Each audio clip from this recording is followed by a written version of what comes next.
The algorithm that we use for deciding what's a hot sheet is not just a simple, okay, we got a request, this must be hot.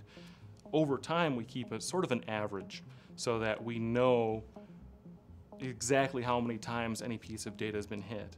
So if it takes, an hour, at which point we've measured that this piece of data has been hit a lot, then we're not going to just move it willy-nilly, we're going to actually compare it against the other guys that are already out on the solid-state drives. So it's not just simply, okay, this guy is the man of the hour. It's more, this guy's been the man of the hour. We've been watching him for several hours, and we think he's good. We don't just move data as soon as it's been requested.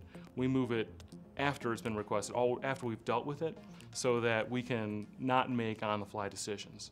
And that's how we avoid thrashing. It's not also as simple when we're moving stuff out. We're not simply saying this is the oldest one, which is a pretty standard computer algorithm. You say, okay, well, this one was the first one we moved over. It's probably not hot by now. Actually, what we found is that certainly not the case. Typically something gets hot, it's gonna stay hot. So what we do is we keep those guys analyzed the same way we'd trace anything else. That way something won't suddenly cool off for a short period of time and get moved out.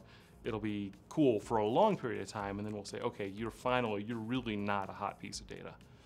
What Jeff's got is a tool which will sort of visualize, this is your volume, and it'll show you as requests come in, reads or writes, it'll light them up. And if they get hot, and that's measured in terms of requests per second, we'll actually show it. And then and there'll be two different graphs, one for the solid state drives and one for the real disk drives, the regular disk drives. And what you'll see is that the hot sheets that are on the regular disk drives get migrated over to the solid state drives.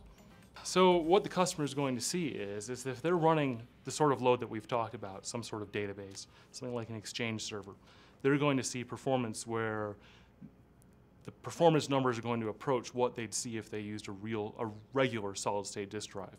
And again, at a fraction of the cost.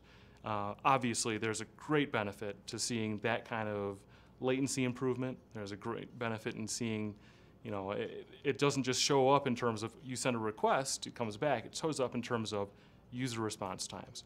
So you're going to see people with Exchange servers, mail servers, where suddenly they can service thousands of users where they could service a fraction of that before.